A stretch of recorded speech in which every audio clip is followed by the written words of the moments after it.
আমার অনেক দিনের পুরনো আস্তানাটা ছেড়ে একটা নতুন আস্তানায় এসেছি। এখানে বেসমেন্টের ঘরকে বলে সাব লেভেল ঘর। তো আমাকে একটা সাব লেভেল ঘর দেখানো হয়েছিল, আর একটা দোতলার ওপরে। সাব লেভেল ঘরটার একটা প্যাটিও আছে। সেই প্যাটিওর কাঁচ ঘেরা দরজাটা খুললেই দেখা যায় অনন্ত বিস্তৃত জঙ্গল আর একটা জলাভূমি। আর ব্যালকনিটা দোতলার ওপরে, সেখান থেকেও সব দেখা যায়। কিন্তু এই প্যাটিওটা আমাকে বেশি আকর্ষণ করেছিল। প্যাটিওওয়ালা এই সাব লেভেলের ঘরটা কিন্তু ব্যালকনিওয়ালা দোতলার ঘরের থেকে দামেও অনেকটা বেশি। আর একটা কারণও ছিল, আমার ওই বড় বড় বাক্সগুলোকে নিয়ে গাড়ি থেকে এনে দোতলা অবধি তুলতে আমার যতটা কষ্ট হবে, সাব লেভেলে অতটা কষ্ট হবে না। আমাকে তো সব একাই করতে হবে, তাই জন্য আমি সব কিছু ভেবে ওই প্যাটিওর ঘরটাই নিলাম। লিজ সই করার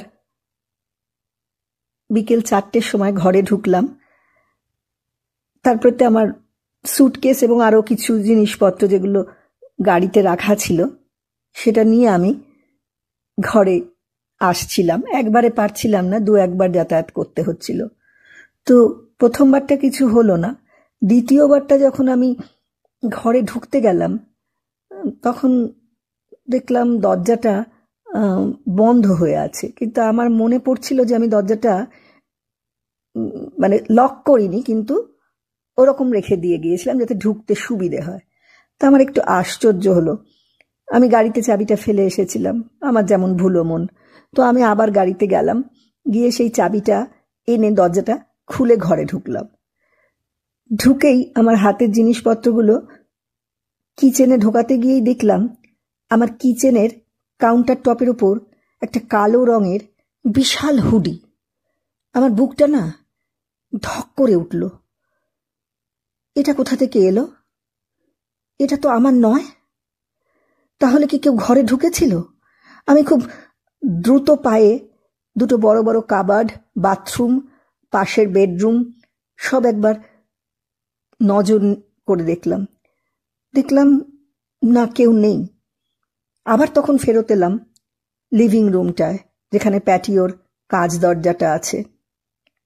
দেখলাম কাঁচ দরজাটা খোলা, আর তার বাইরেই যে স্ক্রিনটা সেটা ভেঙে গেছে, সেটা সরিয়ে কেউ চলে গেছে। আমি প্রচণ্ড ভয় পেলাম। আমার এরকম একটা অভিজ্ঞতা আমার এই এত সুদীর্ঘ জীবনেও হয়নি, এমনকি এ দেশেও কোনোদিনও হয়নি।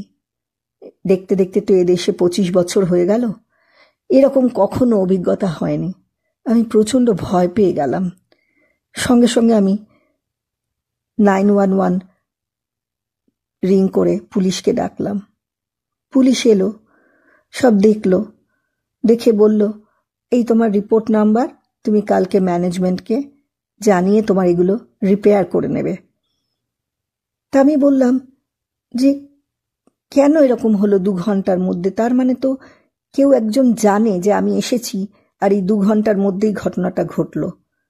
তাহলে কি নেইবারহুডের কেউ? তাহলে কি এই বিল্ডিংয়ের কেউ? তাহলে কি এই অঞ্চলের কেউ? পুলিশ সে কথা উচ্চারণ করলো না কিছু, শুধু বলল, এই জায়গাটা ভালো না, তুমি একটু সাবধানে থেকো। আমার এরকম অভিজ্ঞতা খুব কমই হয়েছে, তোমাদের সঙ্গে তাই শেয়ার করলাম। খুব ভয়ে ভয়ে থাকি এখন।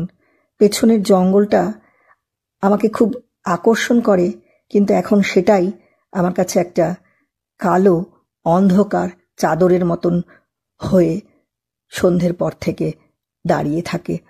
আমার ভয় করে। আমি প্যাটিওর দরজা বন্ধ করে রাখি, সব ব্লাইন্ড টেনে রাখি, যাতে কেউ দেখতে না পায় আমি ভেতরে কি করছি। কিন্তু এই যে জঙ্গলটার কাছে যাব, জঙ্গলটার কাছে ভালোবাসাবাসি করব, সেই শখটা আমার প্রথমেই কেমন একটা মার খেয়ে গেল।